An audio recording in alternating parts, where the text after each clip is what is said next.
Assalamualaikum warahmatullahi wabarakatuh.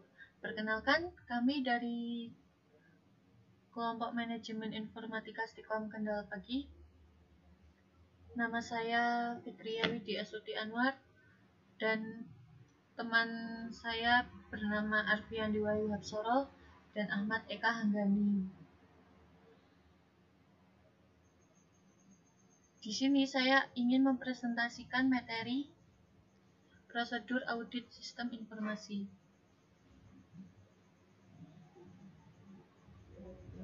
Pengertian audit sistem informasi, proses pengumpulan dan mengevaluasi bukti-bukti yang independen dan kompeten untuk mengetahui apakah suatu sistem informasi dan sumber daya terkait secara memadai telah dapat digunakan untuk melindungi aset yang dimiliki.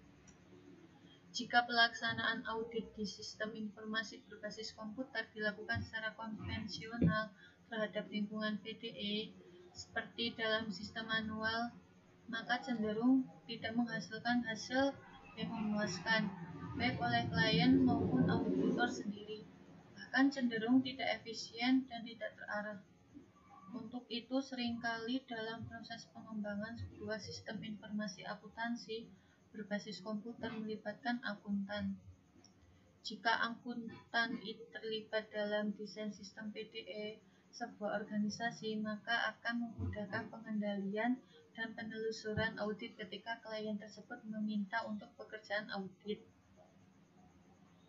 Ada dua keuntungan jika seorang akuntan terlibat dalam desain sistem informasi dalam lingkungan pemrosesan data elektronik, yaitu pertama, meminimalisasi biaya modifikasi sistem setelah implementasi, dan kedua, mengurangi pengujian selama proses audit. Auditor dapat menggunakan 3 kategori sebagai teknik audit berbantuan komputer atau Computer Assisted Audit Techniques atau CAAT, yang terdiri atas audit di sekitar komputer, audit around the computer, yang kedua audit melalui komputer, audit through the computer, dan yang ketiga audit dengan komputer, audit with the computer. Kode etik auditor SI. Yang pertama adalah mendukung implementasi SI, selalu mendorong kepatuhan terhadap standar, prosedur, dan kontrol internal. Yang kedua, menjalankan tugas secara due diligence atau ketelitian seperti seharusnya, dan professional care, yang kehati-hatian sesuai dengan standar profesional dan best practice. Yang ketiga, melaksanakan tugas untuk kepentingan stakeholder sesuai dengan aturan dan penuh kejujuran.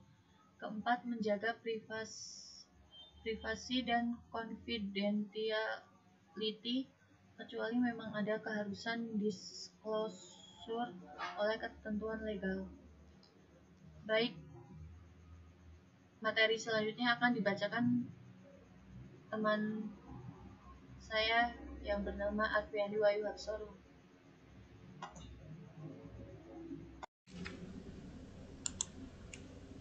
Oke, lanjut. Yang E, memelihara kompetensi dan melaksanakan tugas pada bidang yang sesuai dengan kompetensinya. Yang F, memberikan informasi kepada pihak terkait yang memerlukan, termasuk fakta penting yang perlu diketahui. Yang G, mendorong pelatihan untuk meningkatkan profesionalisme pihak terkait, khususnya menyangkut information system security and control. Jika tidak menjaga kode etik tersebut, akan mendapatkan sanksi pemeriksaan. Prosedur umum audit.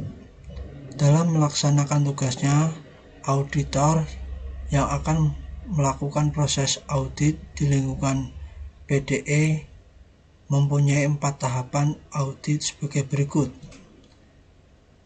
Yang ke-1, perencanaan audit, audit planning. 2. Mengumpulkan bukti audit, collection of audit evidence. 3. Evaluasi bukti, evaluation of audit evidence. Yang keempat, mengkomunikasikan hasil audit. Dalam kegiatan auditing paling tidak mempunyai karakteristik sebagai berikut. Objektif, independen, yaitu untuk tergantung pada jenis atau aktivitas organisasi yang diaudit. Secara sistematis, terdiri dari tahap demi tahap proses pemeriksaan. Kemudian ada bukti yang memadai. Yang pertama yaitu mengumpulkan, mereview, dan mendokumentasikan kejadian-kejadian. Kemudian adanya kriteria untuk menghubungkan pemeriksaan dan evaluasi bukti-bukti.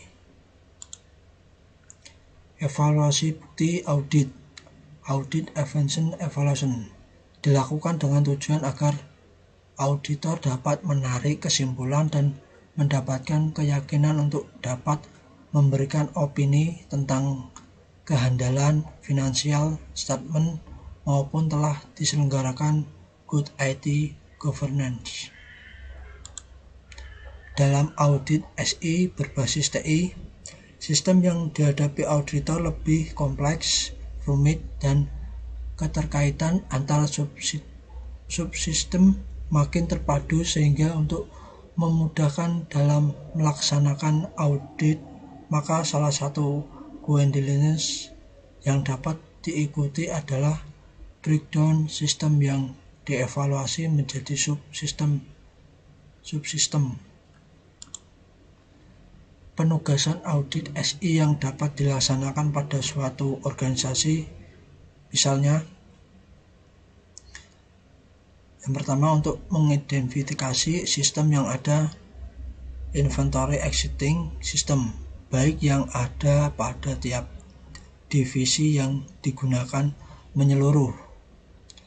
Selanjutnya, untuk dapat memahami beberapa besar SI mendukung kebutuhan strategis perusahaan dan operasional perusahaan. Kemudian, untuk mengetahui bidang atau kegiatan mana yang didukung dengan sistem serta TI yang ada. Kemudian untuk menganalisa tingkat pentingnya data atau informasi yang dihasilkan oleh sistem. Kemudian untuk mengetahui berkaitan data, sistem pengolahan, dan transfer informasi. Kemudian untuk mengetahui apakah ada kesenjangan antara sistem dengan kebutuhan. Kemudian untuk membuat peta, maps, dari information flow yang ada. Slide selanjutnya akan dibacakan oleh Ahmad Eka Hanggani.